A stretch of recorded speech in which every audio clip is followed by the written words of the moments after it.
Bienvenue dans cette toute nouvelle analyse de coach, le format de vidéo où j'analyse l'une d'entre vous et on voit ensemble ce qu'il faut changer, ce qu'il faut améliorer pour que vous puissiez atteindre vos objectifs. Aujourd'hui, on va analyser le profil de Rizlan, 27 ans. Et je suis contente parce que je vous ai déjà fait pas mal d'analyses. D'ailleurs, c'est un format que vous aimez beaucoup sur la chaîne, je suis très contente. Et là, c'est un profil qui change un petit peu. Donc, je pense que ça peut vraiment aider pas mal d'entre vous qui se reconnaîtront dans le profil de Rizlan. Donc c'est parti, je vous mets en partage d'écran et on commence tout de suite l'analyse de Rizlan. Donc Rizlan a 27 ans, elle mesure 1m57 pour 67 kg, soit taille plus 10. Elle est chef de projet au niveau professionnel et on va voir tout de suite ses photos. Les photos, ça donne beaucoup d'informations qui seront utiles aussi dans le choix un peu des conseils qui seront plus personnalisés. C'est pour ça que c'est très important de mêler les photos à des informations écrites. Donc voilà Rizlan de profil et de face. Donc elle est habillée, mais on va réussir quand même à voir un petit peu, surtout au niveau de sa morphologie, il y a pas mal de petites données qui seront utiles pour plus tard. Comme déjà en numéro 1, c'est qu'elle a un buste qui est très court. Alors il y a le legging taille haute qui peut un petit peu fausser, mais on voit quand même que ses fessiers montent jusqu'ici. Sans doute que son nombril, il est là. Donc le buste est très court et les jambes sont très longues. En plus de ça, si on regarde un peu les jambes, on voit que les ischios sont très peu développés, ils sont en retrait et on imagine qu'ils se terminent là, donc ils sont plutôt courts, qui vont pas avoir énormément de facilité à se développer et c'est pas plus mal parce que du coup ça va pas venir concurrencer quelque part le recrutement des fessiers et on voit qu'elle a des fémurs qui sont très longs, bon les tibias aussi mais surtout les fémurs. Donc les quads, eh bien, ils vont avoir aussi beaucoup de mal à se développer. D'ailleurs, on voit qu'ils sont absolument pas développés, les quads ici. Ça peut paraître être une mauvaise nouvelle, mais en fait, c'est une très bonne nouvelle si on a l'objectif de développer ses fessiers, ce qui est un objectif qui est très commun à pas mal de filles. En plus, on voit que les fessiers quand même qui sont plutôt longs. Donc, Rizlan, tu as le potentiel, si tu fais les choses comme il faut, en musculation, avec les bons exercices, les bonnes charges, tu as le potentiel de bien développer tes fessiers, de les galber et ça c'est top, c'est une bonne nouvelle. Ensuite, si on regarde un petit peu de face, on voit que tu es assez large d'épaule, surtout on le voit en comparaison de ta largeur de hanche qui est un tout petit peu inférieure à la largeur d'épaule. Donc ça va être aussi quelque chose qu'il va falloir tenir compte dans le choix des exercices parce que là par exemple, ça va être plutôt indiqué de venir travailler les moyens fessiers ici pour donner un peu plus de rondeur au niveau des hanches. Maintenant au niveau de tes objectifs Rizlan, tu en as un, c'est de perdre le gras autour du ventre et au niveau du haut du corps. Et c'est vrai que si on revient sur tes photos, on remarque que tu as une répartition du gras qui est focalisée principalement ici sur le haut du corps, au-dessus des hanches. Au niveau des jambes, elles sont longues, elles sont fines, il y a très peu de gras. Même au niveau de l'arrière des cuisses, ça c'est souvent une zone chez les femmes, et pareil pour la culotte de cheval, c'est souvent une zone chez les femmes où on stocke pas mal de gras. Toi ce n'est pas du tout ton cas, tu fais partie des profils qui stockent principalement au niveau du buste. Alors petit point sur la répartition du gras, c'est pas une règle vraiment infaillible, mais j'ai pu remarquer qu'il y a beaucoup de femmes qui, quand elles ont au niveau de la morphologie un buste court, des jambes longues, elles ont tendance à stocker au niveau du haut du corps. Et inversement, quand les femmes ont les jambes plutôt courtes en comparaison du buste, elles auront tendance à stocker principalement au niveau du bas du corps. Donc toi Rizlan, tu viens confirmer un petit peu cette petite pseudo-règle. Il y a la morphologie qui va un peu aiguiller quelque part la répartition du gras, mais ce qui vient vraiment rentrer en jeu pour savoir où est-ce qu'on répartit notre gras, c'est de la génétique, ça on le choisit pas du tout, on n'a pas de contrôle dessus, c'est comme ça, il faut l'accepter. Et maintenant par rapport à ton objectif, perdre du gras donc localement au niveau de là où tu stockes, il faut savoir que on peut pas choisir de là où on va perdre du gras. Surtout, en fait, quand on commence une perte de gras, on fait comme, maintenant vous le savez, comme je vous l'ai détaillé dans une vidéo où on reprend toutes les bases d'une perte de gras. On fait un déficit calorique, la perte de gras est lancée. Attention, je mets juste les petits guillemets, déficit calorique correctement fait, pas parce qu'il y a plein de pièges à éviter pour se saboter un petit peu sa perte de gras. Donc si on fait juste comme il faut, on commence à perdre du gras. On choisit pas où on le perd en premier. En général, j'ai pu le remarquer sur moi et sur les filles que j'ai en coaching, on le perd en premier là où on veut pas le perdre. Par exemple, moi je vous ai dit, je stocke principalement tout au niveau des cuisses, de l'intérieur des cuisses, de l'arrière des cuisses. Ça c'est vraiment la zone où je stocke le plus. Là où je stocke le moins, c'est au niveau du buste. Au niveau du ventre aussi, j'ai tendance à perdre en premier, au niveau du buste du coup. Et il faut que j'avance plus loin dans la perte de gras pour commencer à déstocker au niveau des cuisses. C'est probable, Rizlan, que si tu fais les choses comme il faut, tu commences une perte de gras, ton corps il déstocke, eh bien tu vas commencer d'abord à perdre du bas du corps, là pourtant où tu n'as pas grand chose à perdre, et c'est plus tard dans la perte de gras que ça va venir un petit peu déloger le gras au niveau du haut du corps. Je vous dis ça parce que souvent quand on fait un peu une fixette sur un endroit où on stocke du gras, si on n'a pas des résultats tout de suite à ce niveau-là, ce qui va très probablement arriver chez pas mal d'entre vous, du coup comme moi, eh bien ça va nous décourager, on va arrêter ce qu'on fait et on risque même de tomber un peu dans des méthodologies qui vont pas être bonnes du tout. Ça sera de l'hyper-restriction, on va changer plusieurs fois de méthodologie sans forcément aller au bout et donc on va tourner en rond, ça va pas marcher, voilà. C'est important du coup de se dire que on n'a pas la maîtrise sur là où on perd du gras, mais quand on lance sa perte de gras et qu'on la fait comme il faut, à un moment donné ça va se déstocker. Il faut juste persévérer, patienter et ça va marcher. Ça je tenais à vous le dire parce que récemment j'ai eu pas mal de messages en ce sens sur justement comment réussir à déstocker du gras qui est accroché à une certaine zone. Maintenant on va regarder un peu quelle est la stratégie actuelle de Rizlan pour réussir son objectif de perdre du gras au niveau du buste. Au niveau de l'alimentation, déjà, elle me dit qu'elle mange moins de glucides et de sucre sans forcément arrêter complètement. Au niveau des glucides, effectivement, quand on fait un déficit calorique de la bonne façon, ça va passer forcément par une diminution progressive des glucides en ayant fait en amont une bonne répartition au niveau des protéines et des lipides. Comme je vous le dis dans chaque analyse, c'est important de manger suffisamment de lipides, de protéines, et ensuite on vient un peu enclencher notre déficit calorique en baissant les glucides. Donc ça c'est une bonne chose. Maintenant on va voir avec la journée type de Rizlan comment est-ce que ça se traduit en pratique, le fait de manger moins de glucides, parce que, comme je vous disais, il y a des pièges à éviter dans les déficits caloriques. Le piège numéro 1, c'est de manger beaucoup trop peu, surtout beaucoup trop peu de glucides. Donc ça on va voir un peu, on va l'analyser. Ensuite le fait de manger moins de sucre, c'est sûr que le sucre c'est des glucides, donc ça rentre là-dedans. Par contre je rebondis là-dessus, souvent on pense que de manger sans sucre ça va nous faire perdre du gras. Mais il faut savoir que manger sans sucre ne suffit pas. On peut par exemple réussir sa perte de gras tout en mangeant quotidiennement du sucre ou un autre sucrant peut-être un peu plus healthy, comme par exemple du miel, du sirop d'agave ou quoi.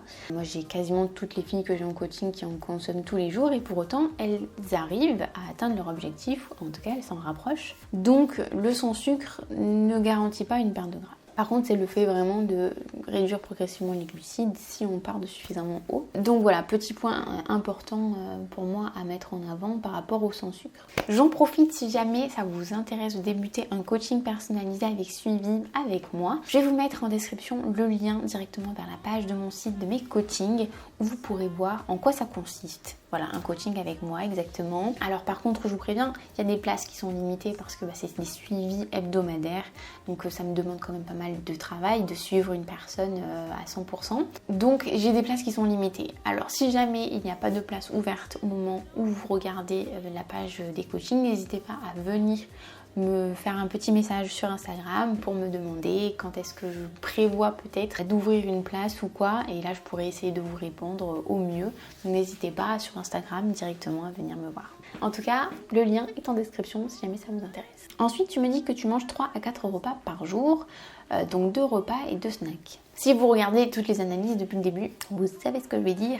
Mais moi je recommande absolument 4 repas par jour, petit déj, snack, goûter, dîner. C'est l'idéal en termes de répartition des macros, en termes de répartition pour la gestion de la faim, la gestion de l'énergie, enfin vraiment c'est le top du top. Donc je te recommande 4 repas plutôt que 3, Rizlan. Et le fait que tu me dises que tu manges 3 à 4 repas par jour, ça veut dire qu'un jour t'en manges 3, un jour t'en manges 4. Et ça c'est quelque chose que je déconseille parce que quand on se lance dans une perte de gras, il faut se dire que voilà, c'est quelque chose qui va être temporaire. Une perte de gras, ça dure pas des années, pas du tout, ça dure quelques mois au maximum. Il faut faire les choses comme il faut, c'est obligatoirement temporaire. Il y a un début, il y a une fin. Donc, étant donné que c'est temporaire, moi je recommande de faire les choses comme il faut. Comment se donner le plus de chances de réussir sa perte de gras et surtout d'avoir les meilleurs résultats possibles pendant ce temps donné? Eh bien, c'est d'être régulière. Si tu te dis je mange 4 repas, eh bien tu manges 4 repas tous les jours. Et ça va être important d'être stable au niveau de son alimentation et surtout au niveau de son entraînement. Donc ça c'est vraiment important, la régularité c'est vraiment ce qui mène au résultat, il n'y a pas de secret. Maintenant on va voir justement avec ta journée type que tu m'as détaillé un petit peu plus en détail ce que tu manges. Il y a juste quelques petites choses que je n'ai pas bien compris, donc n'hésite pas à me dire en commentaire. Mais donc tu fais déjà 4 repas dans ta journée type. Par contre, le premier repas, le petit déj, tu le fais à midi. Alors c'est peut-être en lien avec des horaires de travail, mais voilà, tu manges 3 œufs, des concombres, de la mozza, de l'huile d'olive et des tranches de pain. Deuxième repas, tu le fais l'après-midi, c'est ton premier snack. Tu manges du fromage blanc, du peanut butter, des fraises, de la vanille. Et ensuite, tu fais un autre snack, un second snack l'après-midi du coup. Donc j'ai l'impression que tu condenses tous tes repas à partir de midi. Sauf si peut-être que tu as un travail de nuit, parce qu'il y a des filles que je coach qui travaillent de nuit et du coup les repas sont complètement inversés au niveau des horaires. Donc c'est peut-être ton cas et j'ai pas bien compris. Mais en ce qui concerne ton second snack, tu me dis que tu manges un fruit ou des fruits secs ou du houmous. Donc ça c'est pas du tout pareil. Je rebondis vraiment là-dessus parce que c'est important d'avoir des notions un peu de nutrition. Surtout quand on veut mettre toutes les chances de son côté pour réussir sa perte de gras. Personne n'a envie de ne pas avoir de résultats alors qu'il met en jeu des efforts. Donc autant se donner le plus de chances possible d'y arriver. Et ça passe vraiment du coup par le fait de s'informer un petit peu sur, par exemple, qu'est-ce que ça contient un fruit. Là, je vous donne l'exemple, je crois que j'ai pris l'exemple d'une pomme ou d'une banane. On voit que ça contient principalement des glucides. Voilà, 22 grammes de glucides et quasiment rien à côté. Si le second jour, tu décides de ne pas manger ton fruit du coup et de manger des fruits secs, comme tu me le dis dans ton analyse, bien on voit que les fruits secs, au contraire, ça contient quasiment pas de glucides et par contre, ça contient pas mal de lipides et un peu plus de protéines. Donc c'est pas du tout équivalent. On regarde le houmous, encore une fois, ce n'est pas équivalent. Donc si tu veux alterner, ne pas manger tous les jours le même snack, il n'y a aucun souci en soi, moi je te comprends parce que moi aussi parfois j'aime bien changer et la plupart d'ailleurs des filles que j'ai en coaching, elles aiment varier. Il y en a non, elles préfèrent manger, elles se sentent plus rassurées comme ça, donc ça dépend vraiment de chacun. Mais si tu veux varier et que tu te dis je mange un fruit au snack, eh bien il va falloir que tu fasses des équivalences, mais des équivalences de fruits. Donc des équivalences en fait qui auront à peu près la même valeur de glucides. Ça va être très important de consommer la même chose parce que là par exemple j'ai calculé ta diète en tenant compte de seulement un fruit. Ici la même diète avec des fruits secs, tu passes de 1690 à 1720 avec des macros complètement différents et donc déséquilibrés. Si tu fais ça juste un jour par semaine, je pourrais te dire bon allez, ça peut passer inaperçu. Mais si tu varies un jour l'un, un jour l'autre, un jour du houmous, un jour machin, là c'est tellement aléatoire que tu peux pas avoir de résultat. Et ça c'est dommage quand même parce qu'il manque pas grand chose. Il suffit juste en fait de comprendre un peu les catégories d'aliments, les équivalences et là ça roulerait tout seul. Et ensuite ton dernier repas, tu fais 250 g de bœuf haché. Alors moi j'ai pris en compte du 5% parce que quand on est en perte de gras, je trouve ça dommage de manger du steak haché 15-25%. C'est du gras pour rien. Honnêtement, ça rapporte, ça change pas le goût, il suffit de bien l'épicer, machin, le 5% ça fait largement l'affaire. Et sinon, si on consomme pas le 5%, ça fait beaucoup trop de lipides en fait, c'est dommage, surtout quand on est en perte de gras. Donc moi je suis partie du principe que tu es en perte de gras, tu sélectionnes plutôt le 5%. Dis-moi si jamais je me suis trompée, mais ça voudrait dire que tu manges un peu plus de lipides. Des légumes sautés et des frites. Là, je me suis basée sur du surgelé tout fait. Voilà. Et tu cuis les frites à la air fryer, ça c'est une très bonne chose, moi aussi je fais ça. Alors maintenant, regardons un petit peu au niveau de ce que tu consommes en termes de protéines. Vous connaissez cette fourchette par cœur maintenant à force que je la dise, mais il est recommandé de consommer 1,6 à 2 grammes de protéines par kilo de poids de corps. Donc toi, dans ton cas, il faudrait que tu consommes entre 107 à 134 grammes de protéines. Toi, tu es à 110. Tu es dans la fourchette basse, mais c'est ok. Et on sait que les protéines, c'est super important quand on veut réussir sa perte de gras, quand on veut réussir à prendre du muscle. Donc ça, c'est vraiment un très bon point. Maintenant, si on regarde les lipides, et c'est là que ça coince un petit peu. Au niveau des lipides, tu devrais te situer dans une fourchette où tu consommes entre 0,8 à 1 g par kilo de poids de corps, ce qui donnerait entre 53,6 et 67 grammes de lipides. Toi, tu es à 75. Et tu es à 75, mais quand tu switches au niveau de ton second snack sur des fruits secs ou du houmous, déjà tu passes à 86. Et si par exemple je me suis trompée et que tu ne consommes pas du 5% au niveau du bœuf, ça veut dire que là tu exploses les lipides, c'est beaucoup trop haut. Déjà de base 75 grammes, c'est trop haut par rapport à ton poids de corps. Du coup tu vois que tu dépasses vraiment la fourchette. Donc moi je te recommanderais vraiment de diminuer. C'est vrai que par exemple le matin tu en consommes pas mal des lipides, donc tu pourrais très bien soit enlever ton huile d'olive, soit baisser un peu ton fromage. Alors voilà, ça se réfléchit parce que je trouve quand même que tes repas, t'as des repas qui sont vraiment légers, ton second snack où tu manges juste un fruit ou des fruits secs, je trouve ça vraiment trop peu. Moi je répartirais un peu différemment pour que ce soit plus équilibré sur la journée. Donc je pense qu'il faudrait revoir un petit peu la répartition de tes repas et de tes aliments sur la journée, en diminuant du coup un peu de lipides. Après au niveau des glucides, vous savez, il n'y a pas de fourchette de recommandation, ça dépend de chacun, du métabolisme de base de chacun. Donc là il y a la génétique qui rentre en jeu, il y a aussi les antécédents sportifs, etc. Il y a aussi les objectifs du moment, le degré d'activité de chacun. Donc ça va être à toi en fait de faire le travail de, une fois que tu baisses tes lipides, moi je te recommanderais de faire une petite reverse diète. Donc en pratique, tu peux garder les protéines à ce taux-là, diminuer les lipides pour entrer dans ta fourchette de recommandation, puis ensuite augmenter progressivement tes glucides. Tu surveilles au niveau de ton poids que ça se stabilise bien et tu montes le plus possible en ayant le poids stable. Et là, tu trouveras du coup le haut de ta fourchette de maintenance calorique et à partir de là, tu auras fait un peu table rase, voilà, et tu seras prête à repartir sur des bonnes bases pour relancer un déficit calorique sain où tu pourras diminuer progressivement du coup tes glucides. Maintenant, on va voir un peu ce que tu fais au niveau de l'entraînement parce que c'est pas tout, hein, mais quand on veut réussir à perdre du gras, ça se passe au niveau de l'assiette, mais surtout à la salle. L'entraînement, c'est indispensable. Donc toi, tu me dis, Rizlan, que tu fais de la course à pied 30 minutes 3 fois par semaine. Tu me dis également que tu fais quelques fois de la muscu, donc ça veut dire que c'est pas tout le temps. Peut-être que tu mets un peu plus l'accent sur la course à pied et que tu délaisses peut-être un peu plus la muscu.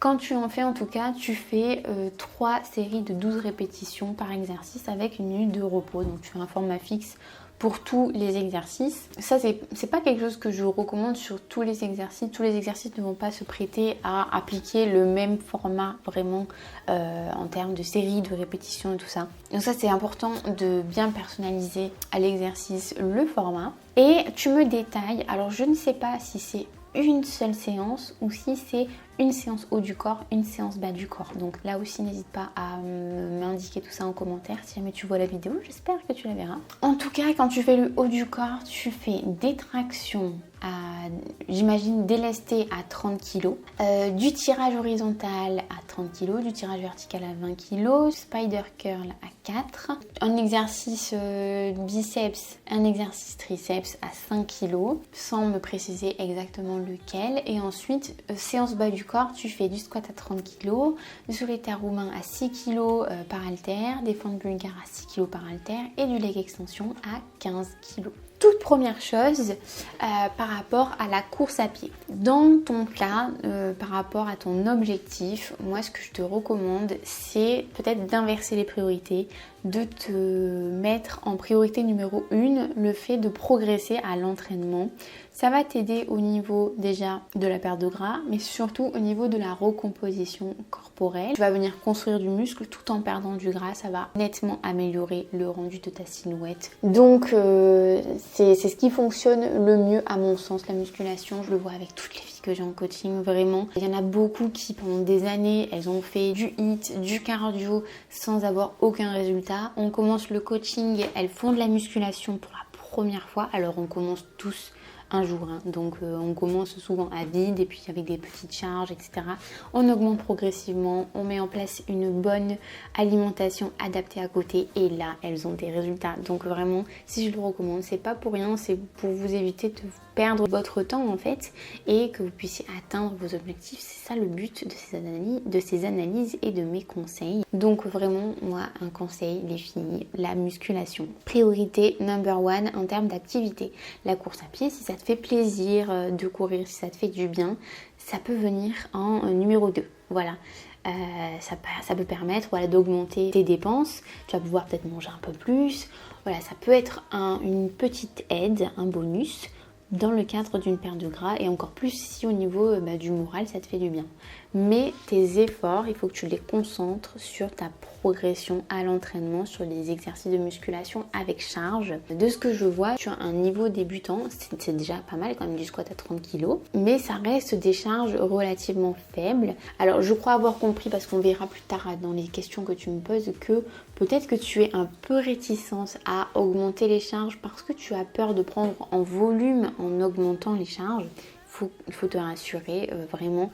Au contraire, en fait, plus tu vas soulever lourd et plus tu vas avoir des résultats positifs sur ta silhouette. Nous, les femmes, on ne va pas avoir un potentiel de développer les muscles de manière illimitée. J'ai des filles qui sont un peu dans ton cas, voire même beaucoup plus parce que toi, tu es un peu plus large d'épaule par rapport au bassin, mais ça va encore. J'ai des filles qui sont vraiment en V, qui ont des antécédents de natation ou quoi, et ça a vraiment construit un peu leur silhouette en V. Ces filles-là, dans des cas extrêmes comme ça, je leur fais pas faire du tout le haut du corps parce que l'écart entre le développement du haut du corps et le bas du corps, il est tellement important qu'on se concentre principalement sur le bas du corps pour l'harmonie de la silhouette. Là, dans ton cas, on n'est pas dans des cas extrêmes comme ça, pas du tout, mais je te recommanderais de faire 3 séances par semaine, 2 bas du corps, 1 haut du corps. Parce que je pense que du fait de ton buste court, tu vas avoir des facilités à développer le haut du corps sans forcément l'élargir, hein, pas du tout. Hein. Je dis développer, quand on prend du muscle, on vient aussi se tonifier, se dessiner, pas forcément s'élargir. Donc au niveau de la répartition, c'est ce que je te recommanderais, 2 séances bas, 1 séance haut, comme ça tu vas pouvoir exploser au niveau des fessiers parce que tu en as le potentiel. Et par exemple, sur tes 3 séances, en fin de séance, venir travailler le transverse, les abdos. Voilà, c'est vraiment ce que je te recommanderais. Et vu que, au vu de tes perfs actuels, je pense que tu débutes la muscu, tu vas pouvoir, et ça c'est seulement quand on débute qu'on peut le faire, tu vas pouvoir à la fois progresser à l'entraînement et à la fois perdre du gras, donc faire une recomposition corporelle en instaurant un déficit calorique comme je t'ai dit, suite à une reverse diet pour partir du plus haut possible et ensuite faire un déficit calorique progressif. Ça c'est possible que quand on débute, parce que quand on avance un peu en termes de niveau en musculation, on ne peut plus réussir à la fois être en déficit calorique, perdre du gras et progresser à l'entraînement, prendre du muscle. C'est beaucoup plus compliqué. Là par exemple, moi dans mon cas où là je suis en pleine transformation postpartum, je vous ai un peu filmé toute mon évolution à travers les vlogs sur la chaîne. Là j'en suis à un stade où je suis obligée d'interrompre mon déficit calorique et de faire une reverse diet, de remonter en calories parce que au niveau de l'entraînement je n'arrive plus à progresser. Moi je le vois par rapport au hip thrust, c'est un exercice qui est important dans mon entraînement, qui est important dans les entraînements des filles qui veulent prendre des fessiers, et je vois par exemple que là je fais du hip thrust à 100-110 kg. Normalement en temps normal c'est une charge que je maîtrise, et là je vois que j'ai des difficultés, ce qui me laisse sous-entendre que je n'ai pas assez d'apport calorique et que ça vient un peu parasiter mes progrès à l'entraînement. Donc je suis obligée du coup de faire un choix. Et ça, quand on avance en musculation, on peut plus du coup faire les deux en même temps. Ça c'est possible que au début. Donc toi Rizlan, je te conseille de le faire. Tu vas gagner du temps et ça va forcément marcher. Donc c'est important de surtout pas sous-estimer l'impact des progrès à l'entraînement. Voyons voir un petit peu ton parcours maintenant Rizlan. Tu me dis que tu as toujours eu du gras à perdre depuis toute jeune, que tu as perdu plusieurs fois du poids et du gras.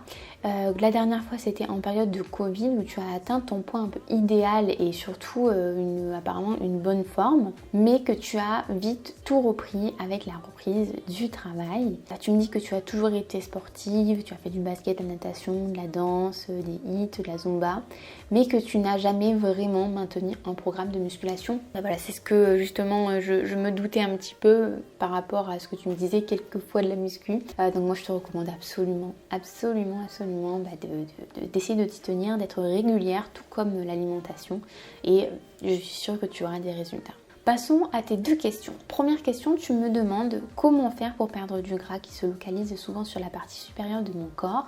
J'ai peur de faire des exercices de musculation et de développer davantage mon haut du corps. Voilà, c'est exactement ce que je disais. On a un peu déjà répondu à la question, mais pour résumer, on ne choisit pas d'où on perd du gras. En général, il faut pousser un peu la perte de gras pour réussir à perdre là où on stocke le plus. C'est ça, mais il ne faut pas se décourager.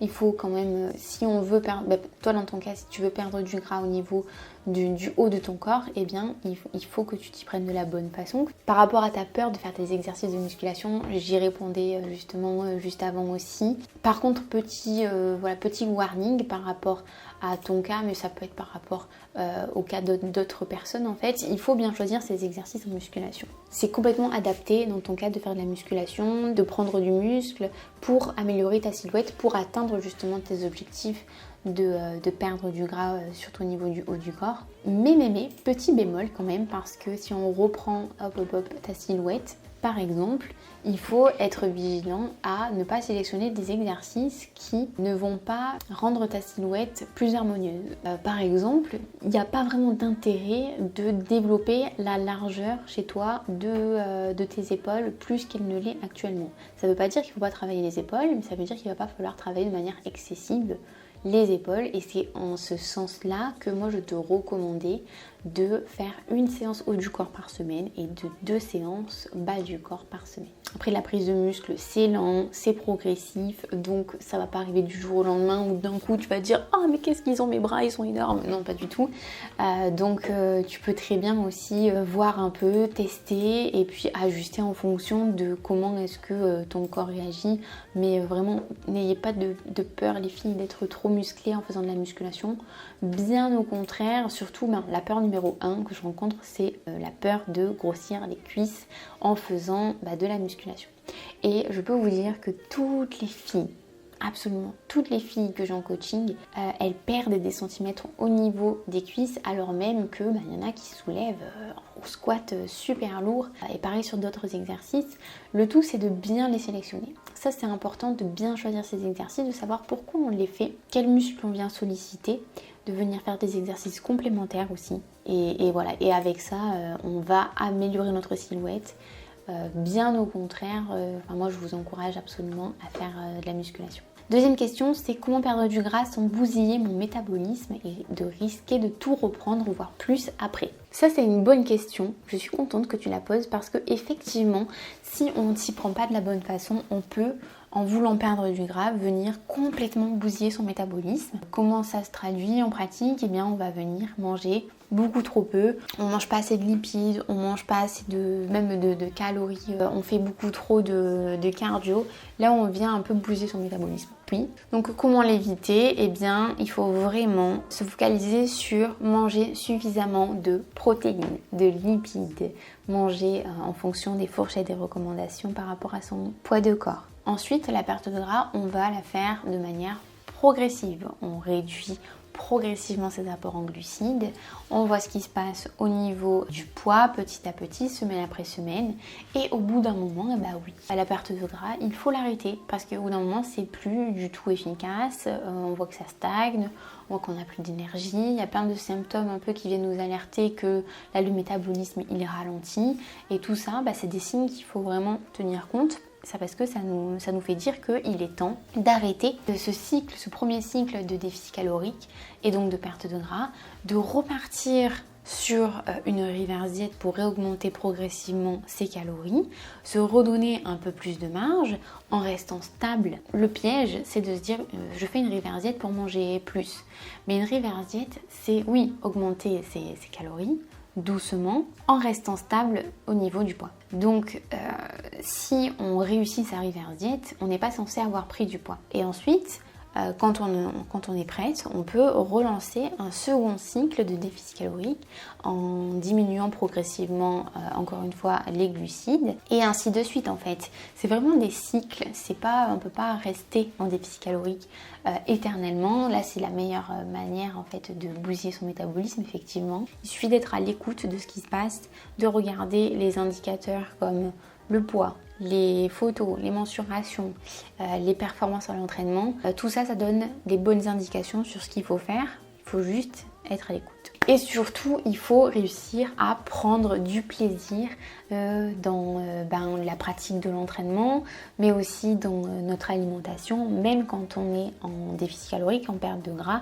C'est important parce que sinon, si on accumule la frustration et une fois qu'on arrête, on a tendance à tout relâcher et c'est là qu'il y a un risque de tout reprendre. Donc voilà, j'espère que tout ça vous a aidé, que cette analyse de Rizlan, en tout cas elle était très intéressante. Je suis sûre qu'il y a plein de monde qui vont pouvoir se reconnaître et ça va parler à pas mal de filles. Donc voilà, j'espère que ça vous a plu. N'hésitez pas à liker, à me dire un peu ce que vous en pensez en commentaire. Et moi je vous retrouve la semaine prochaine pour une toute nouvelle vidéo. Salut!